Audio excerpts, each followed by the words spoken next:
There are two bolts holding the starter motor in. The short one is a 17 millimeter head. The long one is a 15 millimeter head.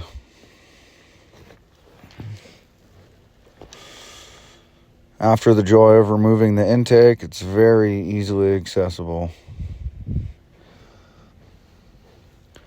The command wire just pushes on to the starter, and the large power wire from factory was a 12 millimeter nut.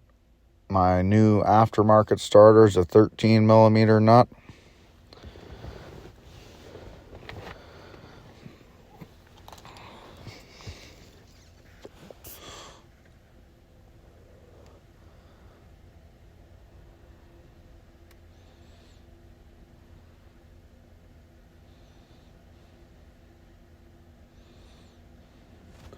Just pushing that small power wire on. It looks like YouTube's kind of cut off part of my picture, but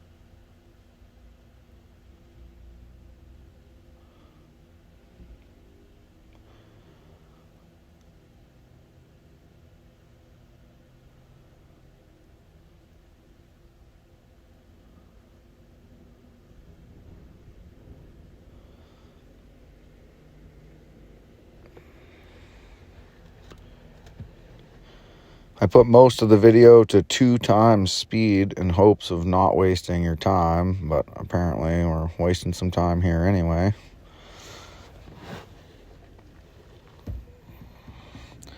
Just tightening up that main power wire nut.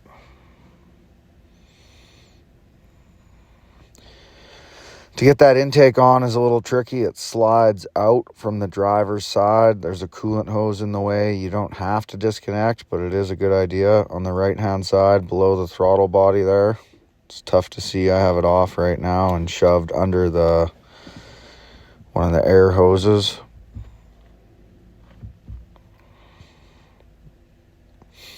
And those are 2 little coolant hoses that need to go onto the throttle body.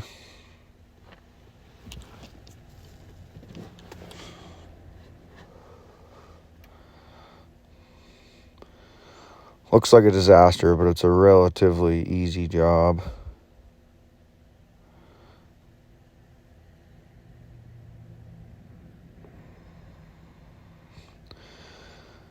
And there's that coolant hose that prevents you from pulling the intake off. You can work around it, but it's a lot easier just to remove it from the one end. Remove it from the one end and push it down out of the way. Slide the intake out through the driver's side. Reconnect the injector. Reconnect all the injectors. This little vacuum pot. There's one line from the bottom, one line from the side.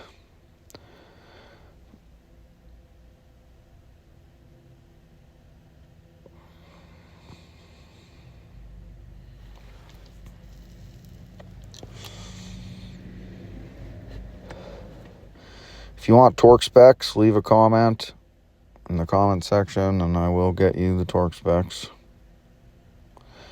Customer was too cheap to replace the gasket, so I just did it by feel.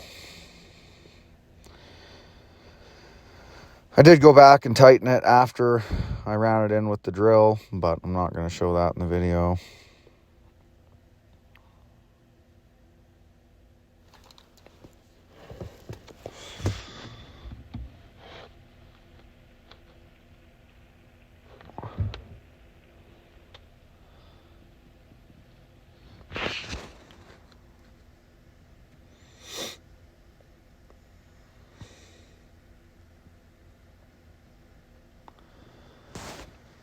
There's a ground wire that needs to be screwed down by the injectors. There is a harness bracket bolt by the throttle body, and then there's one more little bolt that holds that little vacuum unit on.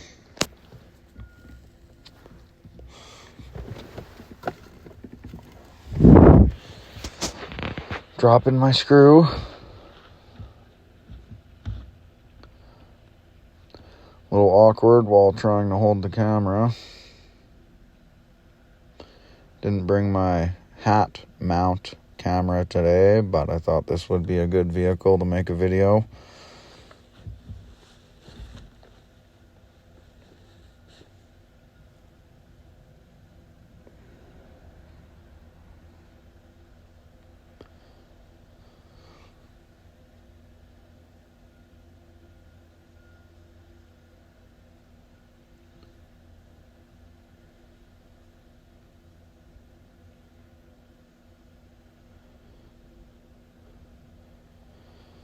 There's one connector that is tough to get between the intake and the power steering pump. Be careful not to wreck that one.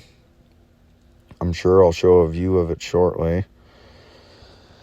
The hood latch, be very careful when reinstalling it. Make sure it's in the exact original position. There should be indents or dirt marks where the bolt goes in to show where it was before. If you don't line it up properly, the hood won't close properly.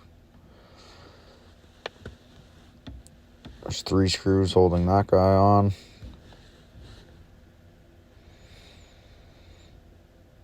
That little air intake hose, 10 millimeter band clamps,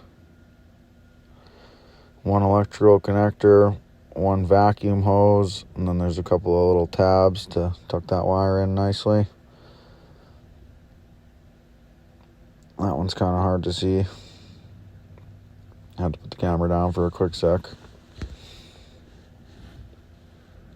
And there you can see it's in place nicely. There's that 1 vacuum hose and that 1 electrical connector.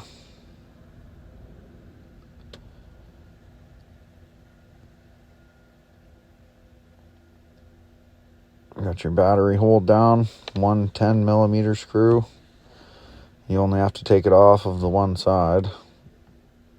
May vary per vehicle, but I was able to do it with just one. And you're just about done. Put that little cover back on. And do not forget to fill the cooling system. There are a few ways to do that. Personally, I like to use the vacuum filler. Fastest, easiest, best way to refill the cooling system.